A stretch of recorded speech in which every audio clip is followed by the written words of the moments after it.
صحیح بخاری میں ایک حدیث آتی ہے کہ ایک مرتبہ خود رسول کریم صلی اللہ علیہ وسلم نے یہ واقعہ سنایا. ایک مرتبہ ایک شخص تھا، اس نے دل میں ارادہ کیا کہ آج میں کچھ صدقہ کروں گا، پیسے صدقہ کروں گا، اور رات کے اندھیرے میں کروں گا. مقصد یہ تھا کہ کوئی اس میں ریاکاری شامل نہ ہو، اخلاص کے ساتھ رات کے اندھیرے میں کسی کو پتہ بھی نہ چلے، صدقہ کروں گا. پیسے لے کے نکلا تو کسی آدمی کو دیکھا خستہ حال ہے، غریب سا نظر آیا کوئی آدمی، اس کے ہاتھ میں رکھ دیے پیسے. بعد میں صبح کو پتہ چلا کہ وہ آدمی جس کے ہاتھ میں پیسے رکھ دیے تھے وہ تو چور تھا، اور وہ تو الٹا سزا دینے کے لائق تھا، وہ صدقے کے لائق نہیں تھا.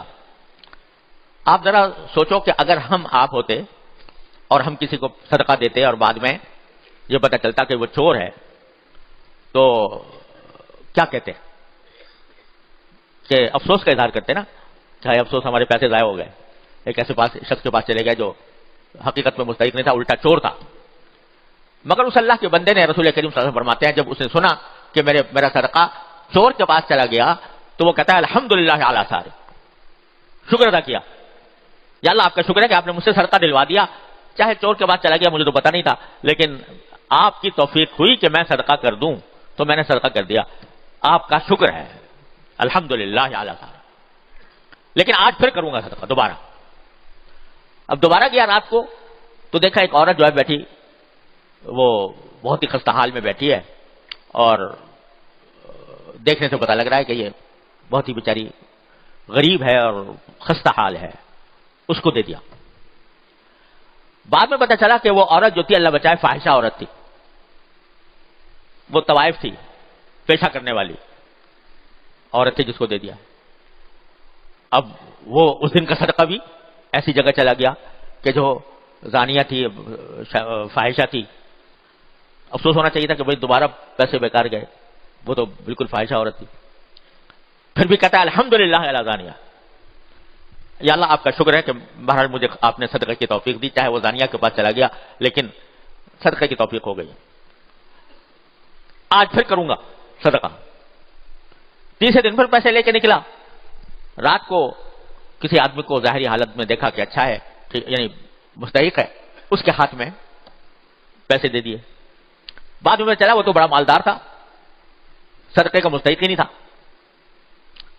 تو کہتا ہے الحمدللہ علی غنی، یا اللہ آپ نے ایک مالدار کو دلوا دیا، میں تو آپ کا شکر ادا کرتا ہوں کہ آپ نے مجھے توفیق دی.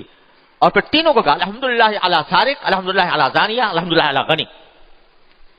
یعنی وہ جو چور کو دیا تھا اس پر بھی آپ کا شکر، زانیہ کو دیا تھا اس پر بھی آپ کا شکر، اور غنی کو دیا تو اس پر بھی آپ کا شکر. جب یہ 3 دن گزر گئے تو رات کے وقت میں کسی نے غیبی آواز آئی، اس کو غیبی آواز آئی، یا خواب میں یا جاگتے میں، اللہ ہی بہتر جانے، غیبی آواز آئی کہ تمہارے تینوں صدقے ہم نے قبول کر لیے ہیں، ہم نے قبول کر لیے. اور قبول کرنے کا نتیجہ یہ ہوگا کہ جب جس چور کو تم نے صدقہ دیا تھا وہ شاید اپنی چوری سے باز آ جائے گا تمہارے اخلاص نیت کی وجہ سے اور تمہارے شکر کی وجہ سے، وہ چوری سے باز آ جائے گا. اور جس زانیہ کو تم نے صدقہ دیا تھا تو وہ اس صدقے کی برکت سے کچھ بعید نہیں کہ اللہ تبارک و تعالیٰ اس کو اس بہودہ پیشے سے نجات دلا دے اور وہ عفت اور پاک دامن بن جائے، عفیفہ اور پاک دامن بن جائے.